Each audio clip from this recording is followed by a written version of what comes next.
Hello hi नमस्ते, क्या हाल चाल। स्वागत है आप सभी का आपके अपने यूट्यूब चैनल गुरु मंत्रा में। बच्चों, क्लास 8 मैथमेटिक्स का हम लोग परिमेय संख्या के बारे में पढ़ रहे हैं, ठीक है। और आज के क्लास में हम लोग सीखेंगे कि परिमेय संख्या का जो समृद्ध गुण होता है वह क्या होता है, ठीक है बच्चों।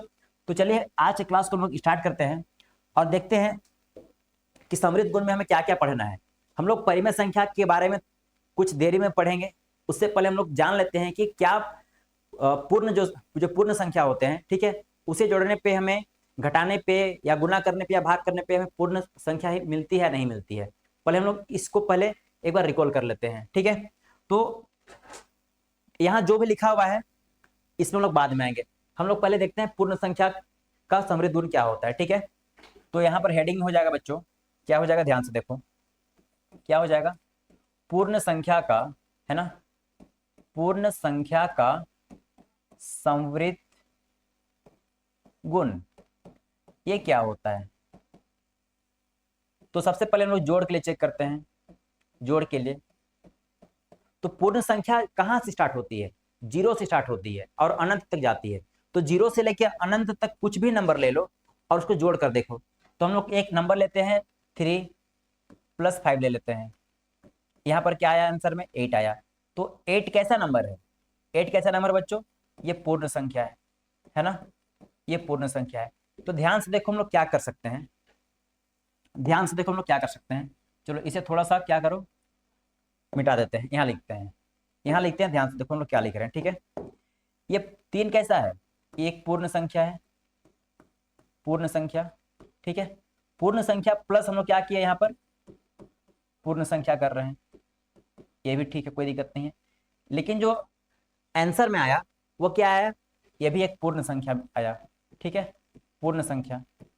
तो इस तरह के जो भी गुण होते हैं इसे हम क्या कहते हैं, समृद्ध गुण। यानी कि जब भी हम लोग कोई दो पूर्ण संख्या को जोड़े और आंसर में हमें पूर्ण संख्या मिले तो हम कहते हैं कि पूर्ण संख्या जोड़ के अंतर्गत क्या होता है, समृद्ध हो जाता है, समृद्ध हो जाता है, ठीक है। तो हम लोग यहाँ पर क्या लिखेंगे, पूर्ण संख्या, पूर्ण संख्या का जोड़ क्या होता है, समृद्ध होता है। क्लियर है। अब हम लोग आगे आते हैं सेकेंड नंबर में, है ना। सेकेंड नंबर में क्या लेते हैं हम लोग, यहाँ पर घटाव के लिए लेते हैं, घटाव के लिए, ठीक है बच्चों। तो घटाव के लिए हम लोग क्या ले रहे हैं, ध्यान से देखो। घटाव के लिए हम लोग क्या ले रहे हैं, ध्यान से देखो। हम लोग इसी एग्जाम्पल लेते हैं, 3 - 5 ले लेते हैं। जब 3 में से 5 को घटा देंगे तो क्या मिलेगा हमें, यहाँ -2 मिलेगा, ठीक है, -2 मिलेगा। लेकिन ध्यान से देखो ये क्या है, ये पूर्ण संख्या है, 3 एक पूर्ण संख्या है, माइनस हम लोग क्या कर रहे हैं, क्या कर रहे हैं, पूर्ण संख्या कर रहे हैं, ठीक है। लेकिन आंसर पूर्ण संख्या के बराबर नहीं आ रहा है। यहाँ पर क्या मिल रहा है, -2 कैसा नंबर होता है, ये पूर्णांक होता है, ठीक है, ये क्या होता है, पूर्णांक होता है। तो हम लोग यहाँ पर क्या लिखेंगे, हम लोग क्या निष्कर्ष निकाले यहाँ पर कि जो पूर्ण संख्या का जो घटाव होता है वह समृद्ध नहीं होता है। तो हम लोग लिखेंगे पूर्ण संख्या का घटाव, है ना, पूर्ण संख्या का घटाव समृद्ध नहीं होता है, नहीं होता है। क्लियर है। अब हम लोग आगे चलते हैं, आगे बढ़ते हैं तीसरा। अब गुना के लिए लेते हैं, ठीक है, गुना के लिए ले लेते हैं। तो इसी एग्जाम्पल को लेते हैं, 3 गुनी हम लोग क्या कर रहे हैं, 5 कर रहे हैं। हमें आंसर में क्या मिल रहा है, 15 मिल रहा है। हम लोग एक काम और कर सकते हैं, 0 गुनी 7 कर देते हैं, कोई भी नंबर 0 मिल रहा है। तो ध्यान से देखो ये क्या हो रहा है, ये कैसा नंबर है, ये पूर्ण संख्या है ना। तो इसमें क्या हो रहा है, पूर्ण संख्या को, है ना, हम लोग गुणा किए किससे, पूर्ण संख्या से। तो हमें क्या मिला, पूर्ण संख्या मिला। तो हम लोग कह सकते हैं, क्या कह सकते हैं कि पूर्ण संख्या का गुना क्या होता है, क्या गुना, समृद्ध होता है। ये बहुत आसान है। क्लियर है बच्चों। अब हम लोग आते हैं भाग में। तो भाग के लिए क्या हो जाएगा, ध्यान से देखो, भाग के लिए क्या हो जाएगा, भाग के लिए क्या हो जाएगा, हम लोग इस 3 को भाग करते हैं 5 से, ठीक है, 3 को हम लोग भाग कर रहे हैं 5 से, लेकिन जो आंसर आएगा आएगा वो क्या आएगा, ध्यान से देखो, यहाँ 5 से 3 को भाग करना है, ये तो भाग तो जाएगा नहीं, तो हम लोग एक जीरो लगा देते हैं, ये 5 छक 30, ये जो 0.6 आ रहा है ये तो पूर्ण संख्या नहीं है, तो पूर्ण संख्या नहीं है तो क्या हम लोग निष्कर्ष निकाल सकते हैं, हम लोग निष्कर्ष निकाल सकते हैं कि जो भाग होता है किसका, पूर्ण संख्या का भाग, पूर्ण संख्या का भाग संवृत नहीं होता है, नहीं होता है। क्लियर है। अब हम लोग आते हैं इस टेबल पे।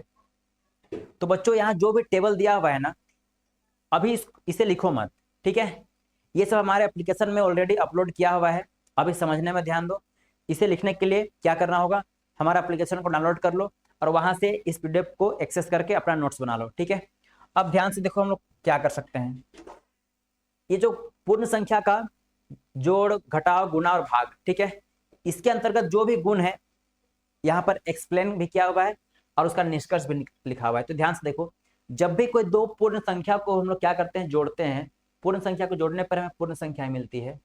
क्लियर है। तो इसका जो निष्कर्ष है क्या है, इसका निष्कर्ष क्या है बच्चों, कि यह संवृत होता है, ठीक है। निष्कर्ष में क्या हो जाएगा, यह संवृत होता है, किसके अंतर्गत, जोड़ के अंतर्गत। क्लियर है। जोड़ के अंतर्गत क्या होता है, ये संवृत हो जाता है।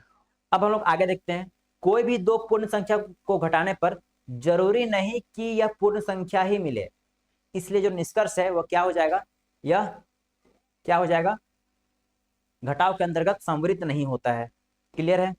अब आगे देखते हैं, जब भी हम लोग कोई दो पूर्ण संख्या को गुणा करते हैं तो गुणा करने पर हमें पूर्ण संख्या ही मिलती है, ठीक है, पूर्ण संख्या ही मिलती है।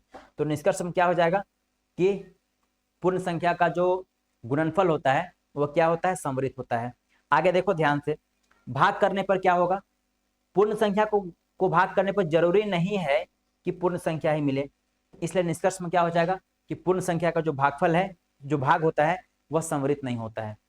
अब हम लोग आगे बढ़ते हैं, आगे बढ़ते हैं और हम लोग चेक करते हैं अब किसके लिए, इंटीजर्स यानी कि पूर्णांक के लिए, है ना। किसके लिए चेक करते हैं हम लोग, पूर्णांक के लिए।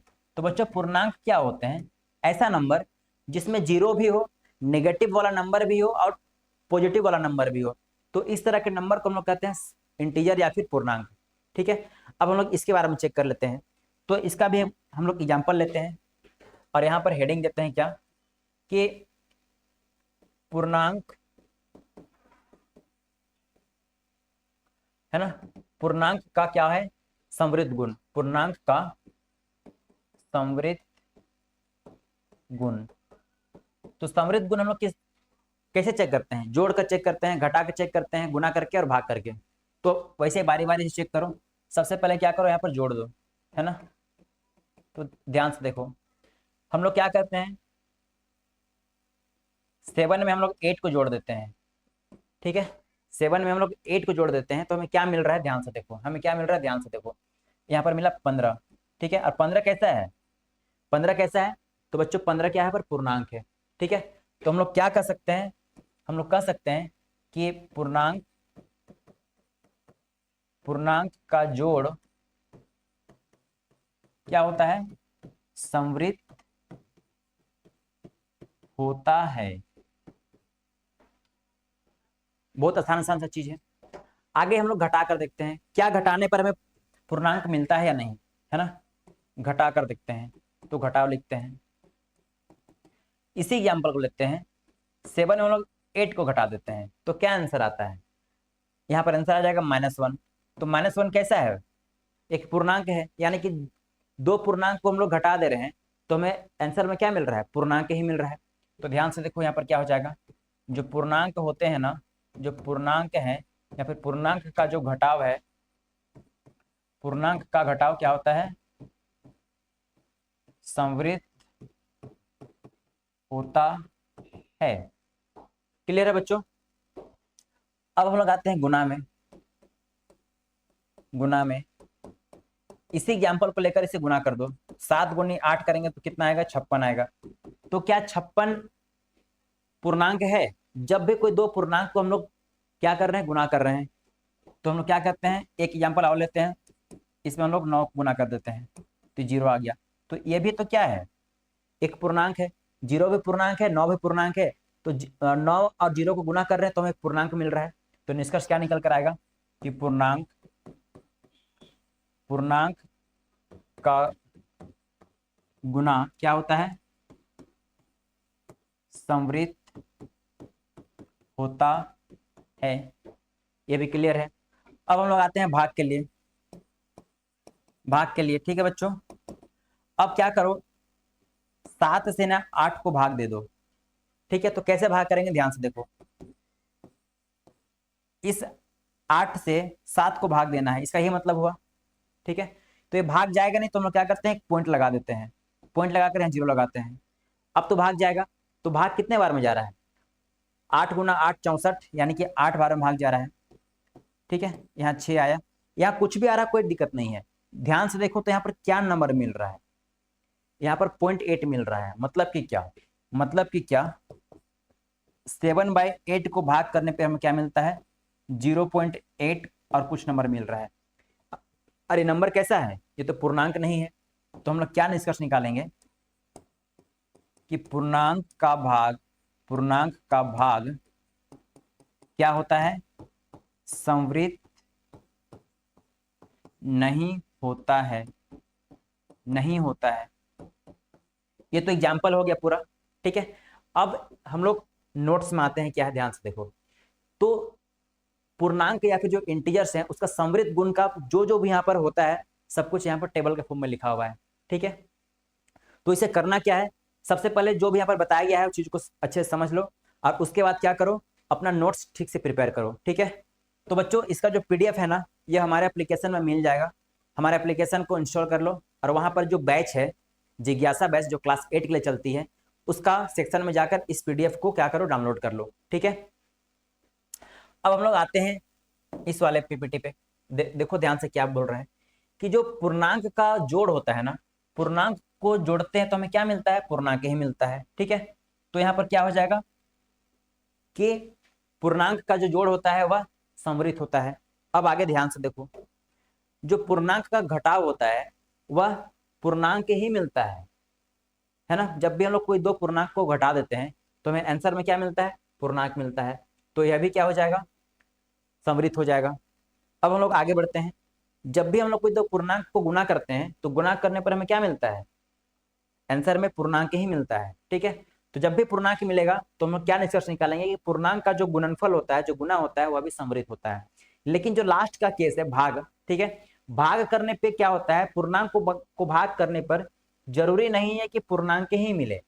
इसलिए हम लोग निष्कर्ष निकालते हैं कि पूर्णांक का जो भाग होता है वह संवृत गुण को फॉलो नहीं करता है, संवृत गुण को सेटिस्फाई नहीं करता है, संवृत गुण को क्या नहीं करता है, वह पालन नहीं करता है। ठीक है बच्चों, अब हम लोग आते हैं जो हमारा मेन टॉपिक है। क्या टॉपिक है कि परिमेय संख्या का संवृत गुण, जो हमारे चैप्टर में इसी के बारे में पढ़ना है। लेकिन हम लोग इससे पहले वाली चीजों को भी रिकॉल कर रहे थे। ठीक है, वह भी जरूरी है। अब हम लोग बारी बारी से चेक करते हैं इसको, क्या परिमेय संख्या को जोड़ेंगे तो हमें परिमेय संख्या मिलेगा या नहीं मिलेगा, क्या परिमेय संख्या को घटाएंगे तो हमें परिमेय संख्या मिलेगा या नहीं मिलेगा, क्या परिमेय संख्या को गुना करेंगे तो हमें परिमेय संख्या मिलेगा या नहीं मिलेगा, या फिर जब परिमेय संख्या को हम भाग कर देंगे तो आंसर में हमें परिमेय संख्या मिलता है या नहीं मिलता है। ठीक है, इसके बारे में देखेंगे। तो यहाँ जो टेबल लिखा हुआ है इसको हम लोग थोड़ा देरी में चर्चा करेंगे, पहले हम लोग एग्जाम्पल के साथ समझते हैं। ठीक है बच्चों, तो ध्यान से देखो यहाँ पर क्या हो सकता है।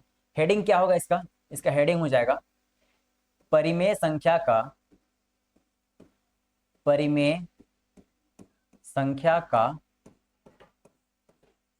संवृत गुण। क्लियर है, परिमेय संख्या का संवृत गुण। तो हम लोग संवृत गुण किसके लिए चेक करते हैं, पहले जोड़ के लिए चेक करते हैं। ठीक है, तो हम लोग एक एग्जाम्पल लेते हैं और एग्जाम्पल क्या है ध्यान से देखो। मान लेते हैं यहाँ पर 4/7 है प्लस 8/7 है। ठीक है, जोड़ने में आसानी होगा। हम लोग क्या कर रहे हैं अभी, यहाँ पर समान हर वाले नंबर को ले रहे हैं। हम लोग चाहे तो ऐसा नंबर ले सकते हैं जिसका हर में समान अंक ना हो, अलग अलग हो, ठीक है। तो ध्यान से देखो यहाँ पर क्या हो जाएगा, इसे हम लोग जोड़ेंगे तो 4 और 8 क्या आ जाएगा, 12, और नीचे का तो 7 ही रहेगा। तो ये तो क्या मिला हमें, परिमेय संख्या, है ना। हमें क्या मिला, ध्यान से देखो, हमें क्या मिला यहाँ पर, जब भी हम लोग परिमेय संख्या को जोड़ रहे हैं हम लोग लिख सकते हैं परिमेय संख्या प्लस परिमेय संख्या, ठीक है। आंसर में क्या मिलेगा, तो हमेशा परिमेय संख्या ही मिलेगा, है ना, हमेशा क्या मिलेगा, परिमेय संख्या ही मिलेगा। ये बात क्लियर है। तो हम लोग निष्कर्ष में क्या निकालेंगे कि परिमेय संख्या, परिमेय संख्या या फिर परिमेय संख्या का जोड़ क्या होता है, संवृत होता है, संवृत होता है। क्लियर है। अब हम लोग क्या करते हैं, घटाकर देखते हैं। देखो तुम चाहो तो क्या कर सकते हो, यहाँ पर अलग अलग वैल्यू ले सकते हो। यहाँ पर 4/7 ली हो तो कुछ भी ले लो, है ना। मान लो यहाँ पर 5/2 लेते हैं। चलो एक एग्जाम्पल और ले लेते हैं, ये भी क्लियर रहेगा, ठीक है। क्या रहेगा, ध्यान से देखो, ये तो 1 हो गया। अब हम लोग 2 में आते हैं। हम लोग क्या करते हैं, यहाँ पर 2/5 ले लेते हैं प्लस 3/10 ले लेते हैं। यहाँ पर हर में अलग अलग वैल्यू है, तो हम लोग क्या करेंगे, अब इस हर का वैल्यू को एक समान करेंगे, ठीक है। तो सबसे पहले 5 और 10 का एलसीएम कितना आ जाएगा, तो ध्यान से देखो, 5 के 5, 5 दूनी 10, तो यहाँ पर 2, तो 5 और 10 का एलसीएम कितना आ रहा है, 10 आ रहा है, ठीक है। तो हम लोग क्या करेंगे, अब यहाँ पर 10 लिख देंगे। अब इस 10 को इस 5 से भाग करेंगे, कितने बार में भाग जाएगा, 2 बार में भाग जाएगा। अब इस 2 को इस 2 से गुना कर देंगे तो क्या मिलेगा, 2 गुनी 2, प्लस का साइन है तो प्लस का साइन लगा दो, कोई दिक्कत नहीं है। उसके बाद क्या है, अब इस 10 से इस 10 गुना करो तो कितने बार में जाएगा, एक बार में भाग जाएगा। अब इसे आगे सोल्व करो तो 2 दूनी 4 प्लस 3 एक 3 बटे कितना आ गया, 10। क्लियर है। अब इसे सोल्व करो तो 4 और 3 7, 7 बटे कितना आ गया, 10। तो ध्यान से देखो, ये भी परिमेय संख्या था, ये भी परिमेय संख्या है, और आंसर में भी क्या मिला, हमें परिमेय संख्या ही मिला। तो हम लोग क्या कर सकते हैं कि परिमेय संख्या को जोड़ेंगे तो परिमेय संख्या ही मिलेगा। तो इसे हमें याद कर लेना है ना। जब भी हम लोग कोई दो परिमेय संख्या को जोड़ते हैं तो हमें आंसर में क्या मिलता है, परिमेय संख्या ही मिलता है। ये बात भी क्लियर है। अब हम लोग आगे बढ़ते हैं, हम लोग देखते हैं घटाव के लिए, है ना, क्या करते हैं, घटाव के लिए देखते हैं। तो ध्यान से देखो क्या हो जाएगा घटाव के लिए, है ना। कोई भी एग्जाम्पल ले लो, 2/3 ले लो और माइनस कर दो 1 या फिर 7/3 से, कोई दिक्कत नहीं है ना। तुम चाहो तो यहाँ पर अलग अलग वैल्यू भी ले सकते हो जिसका हर बराबर ना हो। हम लोग बराबर वाला को ले रहे हैं ताकि कैलकुलेशन करने में, समझने में आसानी होगा, ठीक है। तो क्या करेंगे, इस 3 को यहाँ लिखेंगे और 2 - 7 कर देंगे। तो 2 - 7 कितना होता है, तो बच्चों यहाँ पर क्या हो जाएगा, जब 7 रुपए को उधारी है, 2 रुपए चुकता कर दिए तो अभी भी 5 रुपए देना है। तो ध्यान से देखो यहाँ पर क्या मिला, हमें क्या मिला, जब भी हम लोग कोई दो परिमेय संख्या को घटा दे रहे हैं तो हमें आंसर में क्या मिल रहा है ना। आंसर में क्या मिल रहा है, हमें आंसर में क्या मिल रहा है, तो परिमेय संख्या ही मिल रहा है, ठीक है। क्या मिल रहा है, परिमेय संख्या ही मिल रहा है। तो क्या लिख सकते हैं कि परिमेय संख्या का, है ना, परिमेय संख्या घटाव के अंतर्गत क्या होते हैं, संवृत होते हैं, है ना, संवृत होते हैं। एक क्लियर हो गया, कोई दिक्कत नहीं है। तो यहां पर एक फॉर्मूला लिख लेते हैं कि परिमेय संख्या, है ना, परिमेय संख्या को माइनस कर देंगे किसमें, परिमेय संख्या में ही, ठीक है, परिमेय संख्या। तो हमें आंसर में क्या मिलेगा, हमेशा परिमेय संख्या ही मिलेगी, ये बात याद रखना, ठीक है, परिमेय संख्या। और यहां से क्वेश्चन तो आता ही है, लगभग तय माना जाता है कि यहाँ से क्वेश्चन पूछेगा ही, ठीक है। अब हम लोग बढ़ते हैं आगे गुणा के लिए, ठीक है। क्या है आगे गुना के लिए, तो गुना में क्या हो जाएगा, ध्यान से देखो, ये गुना के लिए है। तो गुना के लिए हम लोग क्या करेंगे, कोई भी दो परिमेय संख्या ले लो, कोई भी दो परिमेय संख्या ले लो, हम लोग 3/8 लेते हैं और 5 हम लोग ले लेते हैं यहाँ पर 7, ठीक है। अब इसे गुना कर दो, तो गुना करने पे क्या मिलेगा, 5 या 15 मिल रहा है, और यहाँ पर क्या मिलेगा, 8 7 56। तो ध्यान से देखो क्या हमें मिला कि जब भी हम लोग कोई दो परिमेय संख्या को गुना कर रहे हैं, है ना, परिमेय संख्या गुना परिमेय संख्या, तो आंसर में हमें क्या मिल रहा है, हमेशा परिमेय संख्या ही मिल रहा है, हमेशा परिमेय संख्या ही मिल रहा है। ये बात याद रखनी है, क्लियर है। तो इसका एक फॉर्मूला बन गया, ये भी क्लियर है बच्चों। तो इसका निष्कर्ष क्या निकलेगा, हम लोग निष्कर्ष में क्या लिख सकते हैं, इसका निष्कर्ष क्या निकलेगा, निष्कर्ष में निकलेगा कि परिमेय संख्या का गुना क्या होता है, संवृत होता है, संवृत होता है, क्लियर है। अब हम लोग आते हैं नंबर 4 में, भाग के लिए। तो भाग के लिए क्या हो जाएगा, ध्यान से देखो, मान लेते हैं हमें इसी को भाग करना है, 3/8 को भाग करना है 5/7 से, ठीक है। तो हम लोग कैसे भाग करते हैं, भाग करने का बहुत आसान सा नियम है, क्या है कि जो भी यहाँ पर नंबर दिया हुआ है 3/8 उसे लिख लो, और भाग का साइन को हटा के गुना का साइन लगा दो, और उसके बाद जो नंबर है उसे ना पलट कर लिख दो, यानी कि 5 नीचे आ जाएगा, 7 ऊपर चला जाएगा, तो यहाँ पर हो जाएगा 7/5। अब इसे सिंपल गुना करना है, तो 7 या 21, यहाँ 21 आ गया, और 8 बचे कितना आ गया, 40। तो जब भी हम लोग कोई दो परिमेय संख्या को गुना कर रहे हैं तो हमें क्या मिल रहा है, हमें क्या मिला, परिमेय संख्या मिला। लेकिन सॉरी, यहाँ पर जब भी कोई हम लोग दो परिमेय संख्या को भाग कर रहे हैं तो हमें परिमेय संख्या मिला, लेकिन क्या ये सही है, एक बार चेक करके देखते हैं, है ना, चेक करके देखते हैं। एक परिमेय संख्या लेते हैं हम लोग, मान लिया जाए ये एक परिमेय संख्या है 17, ठीक है। अगर 17 से हम लोग 0 को भाग 17 को 0 से भाग करते हैं, ठीक है, तो ये क्या होता है, ये डिफाइन ही नहीं है, इस तरह का नंबर ही नहीं मिलता है, हम लोग ऐसा लिख ही नहीं सकते हैं। तो हम लोग क्या निष्कर्ष निकालते हैं कि परिमेय संख्या का जो भाग होता है वह क्या होता है, संवृत नहीं होता है। क्यों, क्योंकि 0 तक परिमेय संख्या है, लेकिन इससे जब भाग कर रहे हैं तो हमें परिमेय संख्या नहीं मिल रही है। तो यहाँ पर क्या लिखेंगे हम लोग, यहाँ पर क्या लिखेंगे बच्चों, यहाँ पर लिखेंगे कि परिमेय संख्या, है ना, परिमेय संख्या का भाग संवृत नहीं होता है।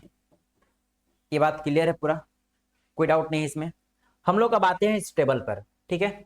टेबल में क्या लिखा हुआ है, ध्यान से देखो, टेबल में क्या लिखा हुआ है, ध्यान से देखो। जब भी कोई दो परिमेय संख्या को लोग जोड़ेंगे, है ना, जब भी कोई दो परिमेय संख्या को जोड़ेंगे तो यहाँ पर क्या हो जाएगा, परिमेय संख्या ही मिलेगा, याद रखना है ना, परिमेय संख्या ही मिलेगी, ये याद रखना है। हम लोग प्रूफ भी कर चुके हैं, देख भी चुके हैं, ठीक है। तो परिमेय संख्या को जोड़ने पे हमें क्या मिलता है, परिमेय संख्या मिलता है, इसे याद रख लेना है। फिर हम लोग आगे बढ़ते हैं, तो इसका निष्कर्ष क्या निकलेगा कि परिमेय संख्या का जोड़ क्या होता है, परिमेय संख्या का जोड़ क्या होता है, संवृत होता है, याद रखना। आगे क्या है, परिमेय संख्या को घटाएंगे तो हमें क्या मिलेगा, परिमेय संख्या ही मिलेगी। तो इसका आंसर क्या हो जाएगा बच्चों, सॉरी, इसका कंक्लूजन क्या हो जाएगा, निष्कर्ष क्या हो जाएगा कि परिमेय संख्या का घटाव संवृत होता है, ठीक है। आगे है, जब भी हम लोग कोई दो परिमेय संख्या को गुना करेंगे तो हमें क्या मिलेगा, परिमेय संख्या ही मिलेगा, क्लियर है। तो परिमेय संख्या का निष्कर्ष क्या निकल जाएगा, गुना के अंतर्गत, कि परिमेय संख्या गुना के अंतर्गत क्या होता है, संवृत होता है, क्लियर है। अब आते हैं भाग में। तो भाग में ना ऐसा कुछ नहीं होता है, ध्यान से देखो। जब यहाँ पर एक एग्जाम्पल लिया है, 45 को भाग कर रहे हैं 0 से, तो हमें क्या मिल रहा है, परिमेय संख्या को भाग देने पर जरूरी नहीं है कि क्या मिले हमें, जरूरी नहीं है ना, जरूरी नहीं है कि हमें क्या मिले, परिमेय संख्या ही मिले। तो क्या मतलब निकला इसका, इसका मतलब निकलता है कि परिमेय संख्या भाग के अंतर्गत संवृत नहीं होता है। क्लियर है? तो बच्चों ये परिमेय संख्या का क्लोजर लो या फिर परिमेय संख्या का संवृत गुण था। ठीक है, तो हम लोग एक बार रिकॉल कर लेते हैं फटाफट कि जब भी हम लोग कोई दो परिमेय संख्या को जोड़ देंगे तो हमें परिमेय संख्या ही मिलेगी, यानी कि संवृत होता है। ठीक है, उसी तरह जब भी हम लोग कोई दो परिमेय संख्या को घटा देंगे तो हमें परिमेय संख्या ही मिलेगी, यानी कि परिमेय संख्या घटाव के अंतर्गत भी संवृत गुण को फॉलो करता है। तीसरी बात कि जब भी हम लोग कोई परिमेय संख्या को गुणा कर देते हैं आपस में तो वह परिमेय संख्या ही मिलती है, यानी कि परिमेय संख्या गुणा के अंतर्गत भी संवृत गुण को फॉलो करता है। अब लास्ट जो बचता है 4, यानी कि जो भाग का केस है, इसमें परिमेय संख्या को भाग देने पर जरूरी नहीं है कि परिमेय संख्या ही मिले।